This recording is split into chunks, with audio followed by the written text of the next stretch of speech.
गुना जिला प्रशासन और पुलिस ने नवाचार करते हुए इस बार पुलिस और प्रशासनिक अधिकारियों की संयुक्त मौजूदगी में जनसुनवाई शुरू की। कलेक्टर और एसपी जैसे वरिष्ठ अधिकारियों की एक साथ मौजूदगी की जानकारी मिलने पर मंगलवार को जनसुनवाई में आने वाले आवेदकों की संख्या में भी एकदम से इजाफा हो गया।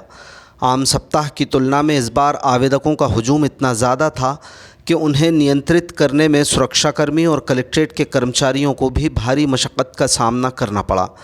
कलेक्टर किशोर कुमार कन्याल, एसपी अंकित सोनी की संयुक्त मौजूदगी में हुई जनसुनवाई के दौरान प्रशासनिक अमले से परेशान लोगों के अलावा सुरक्षा और कानून व्यवस्था से नाराज़ आवेदकों ने भी अपनी गुहार लगाई। इसी सिलसिले में पुरानी छावनी क्षेत्र का एक ऐसा मामला सामने आया जिसमें आवेदक ने पुलिस पर उदासीनता या अनदेखी का आरोप लगाया। आवेदक अमर सिंह लोधा ने बताया कि 29-30 अप्रैल की दरमियानी रात उनके परिवार में शादी थी। इसी दौरान कुछ बदमाश घर में घुसे और भारी मात्रा में जेवरात और नकदी चोरी करके ले गए। इस मामले की शिकायत लोधा परिवार लगातार शहर कोतवाली पुलिस से कर रहा है। इतना ही नहीं, गुना के कुछ पार्षदों ने भी वर्तमान एसपी अंकित सोनी से घटनाक्रम पर चर्चा की थी और बताया था कि लोधा परिवार के घर में चोरी करने वाले बदमाशों की पहचान हो गई है, लेकिन कोतवाली पुलिस ने अभी तक उन्हें गिरफ्तार नहीं किया है। एक बार फिर मंगलवार को पुलिस और प्रशासन की संयुक्त जनसुनवाई में अमर सिंह के परिवार के सदस्य जनसुनवाई में पहुंचे और बदमाशों को पकड़ने की गुहार लगाई। इसके अलावा दूर दराज से आए सैकड़ों लोगों ने कलेक्टर और एसपी के मौजूदगी में अपने अपने आवेदन दिए और जल्द से जल्द मामलों के निराकरण करने का निवेदन किया। आवेदकों की संख्या बहुत ज़्यादा होने की वजह से कई बार धक्का मुक्की की स्थिति भी बनती देखी गई। जनसुनवाई के बाद कलेक्टर किशोर कुमार कन्याल ने इस नवाचार को कामयाब बताया। उन्होंने कहा कि संयुक्त जनसुनवाई ख़ास तौर पर ज़मीन से जुड़े मामलों को सुलझाने में मददगार साबित होगी।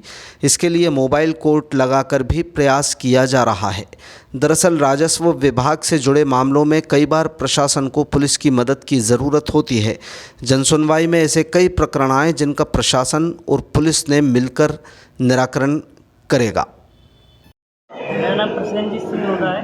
कहाँ रहते हो? पुरानी छावनी विश्वकर्मा कॉलोनी। बताइए क्या घटना हुई है? हमारे यहाँ 29-30 की रात, मतलब 29 को शादी थी सिस्टर की, तो उसी दिन 30 तारीख को रात में सुबह घर पर चोरी हो गई 4-5 बजे, और हमने इसकी एफआईआर भी करवा दी 1 तारीख को, पर अभी पुलिस द्वारा कोई भी कार्रवाई नहीं हो रही है। हम एफआईआर करवाने के बावजूद और जो जन सुनवाई होती है मंगलवार को, उसमें भी हमने आवेदन दिया है, पर पुलिस द्वारा कोई भी कार्रवाई नहीं हो रही है। वो जो चोरी हुई थी उस दौरान आप कहाँ थे? उस दौरान हम सब गार्डन में थे। गार्डन में थे। पर हम सब ना घर पे आते जाते रह रहे थे, पर एक डेढ़ घंटे के बीच में ये सब कुछ हुआ। कितने बजे की घटना हुई? ये 3:30 के और 5 के बीच में, रात में। हाँ रात। क्या किया गया है? 30 तारीख की रात में क्या किया गया है? उसमें दीदी की, बड़ी दीदी है हमारी, उनकी ज्वेलरी गई है, उसमें सोने के 2-3 सामान हैं और बाकी चांदी के हैं। भैया का एक छोटा भैया, उसका लॉकेट वगैरह है, जीआईडी के ब्रेसलेट, मतलब चांदी के कान के, वो 4-5 चीज़ें हैं, लगभग 2 लाख के समथिंग है। नकदी कितने गए हैं? 30-35 हज़ार। टोटल कितने की चोरी हुई है? 2 से 2.5 लाख तक चोरी हुई है। कितने दिन हो चुके हैं अभी तक? ये 30 तारीख को हुई है, जो आज 20 तारीख है, लगभग 20 दिन हो गए। पुलिस ने एफआईआर की है कि नहीं की? पुलिस ने एफआईआर कर ली है, पर कोई कार्रवाई नहीं हो रही है। अभी जो नए टीआई साहब आए, उन्होंने बोला था, हमने उनको 8 तारीख को मिले थे, उन्होंने बोला था कि मैं 2-3 दिन में टीम बना देता हूँ, तो पता नहीं टीम बन रही है कि काम नहीं हो रहा है, कुछ हमको कोई अपडेट ही नहीं दी रही है। सीसीटीवी फुटेज भी है क्या? सीसीटीवी फुटेज है, और अब जब हम कोतवाली गए, सीसीटीवी फुटेज दिखाया हमने, तो वहाँ पे एक दीवान जी हैं कुछ प्रदीप जी करके, तो उन्होंने बताया कि ये चोर है, वो जानते हैं, मतलब पुलिस वाले चोरों को। अच्छा, तो उसका फोटो भी अब दे दिया आपको? फोटो भी इन्होंने दिखाया, उन्होंने बताया कि ये चोर है, लेकिन पकड़ नहीं पा रहे हैं, पकड़ना नहीं चाहते, पता नहीं पुलिस वाले। आज कहाँ आए हो आप? आज हम ये एसपी साहब के पास आए आवेदन देने के लिए। कलेक्ट्रेट में? हाँ, संयुक्त जन सुनवाई है एसपी साहब भी। ठीक। क्या नाम है आपका? मेरा प्रसेनजीत सिंह लोधा।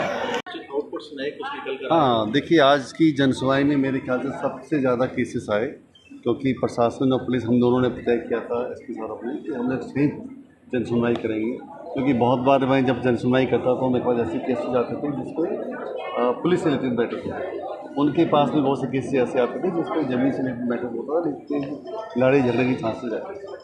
तो हम लोगों ने तय किया था कि आज संयुक्त कार्रवाई करेंगे। आपने देखा कि काफ़ी केसेस आए, और वास्तव में मोबाइल कोर्ट जो हमारा एक थीम है जिसमें ज़मीन से रिलेटेड मैटर, जिसमें राजस्व की टीम और पुलिस की टीम का होना जरूरी है। इसके माध्यम से केस रिजॉल्व करेंगे। ऑलरेडी हमने एक नया पहल यहाँ पे शुरू किया है।